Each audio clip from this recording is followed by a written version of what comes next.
types of IP. First, the patent. People always talk about patents. You hear people saying, oh, I have this great idea, I'm going to patent that. Oh, this is a great name for this product, I'm going to patent that. It's very misunderstood. Patents are basically the right to exclude other people from making whatever you've created.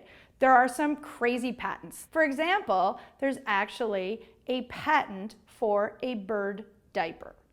That would mean that if anyone other than that person decided they were going to make a bird diaper, that person could have stopped them from making the bird diaper. But the way it works is it's an exchange with the government. You're excluding other people from making your bird diaper, but you have to disclose how that bird diaper is made in detail. It's online, it's at the USPTO.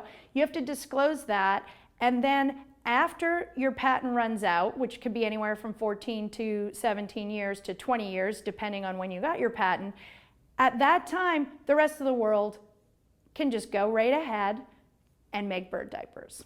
So there are two types of patents. There's the utility patent and then there's design patents.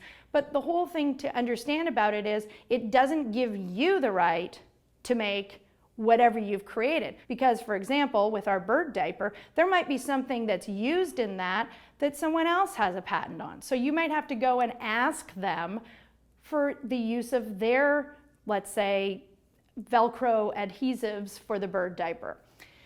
Now, that can get really complicated. And this patents is an area, there's just been a huge change in the law in the US, and it's an area that you must consult with a professional, and often that is a patent attorney. Understanding that you're not going to patent a name gives you a little bit more information.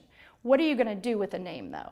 A name is something you can trademark, you can copyright. A trademark is something, one of the most famous trademarks would be Coca-Cola, Apple.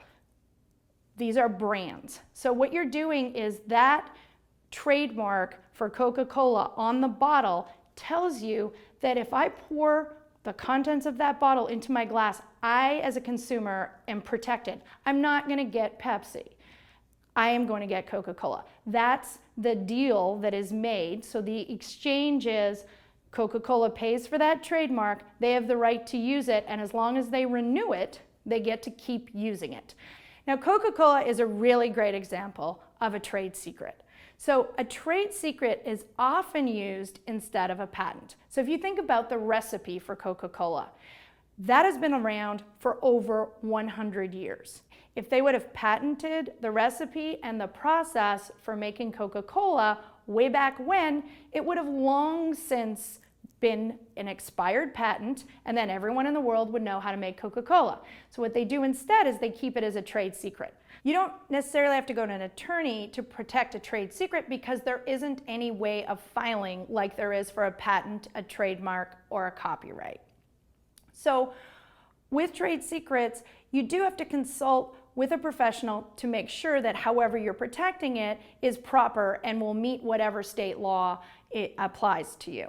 Now, with Coke, they do something really cool with it. They actually have divided up the secrets so there's very few people who know the entire process. There's restaurants where there's secret recipes, and you'll actually have different kitchens where part of the process is done in one kitchen, part of the process is done in a different kitchen. There's many people will say, well, hey, I don't have any trade secrets, but things like customer lists, supplier relationships, these are trade secrets. Know-how about how you put together your software, trade secret. So with trade secrets, they're basically free to protect, but the very important thing about them is once the cat's out of the bag, that's it, no more trade secrets. So it's a pro and con between trying to patent something and keeping it as a trade secret. A final piece of IP is copyrights. Copyright does not mean the right to copy. So what it means is that once I write something down, once this video is recorded, someone has copyright in this video. And then that doesn't mean that nobody can copy it. What it means is that you have to figure out what are the permissions of use. For example, there's a great site, Creative Commons, where people put things on there, photographs and videos, and people can come and use them once you read the permissions. So the copyright is with the author. It lasts for the life of the author plus a number of years that keeps increasing.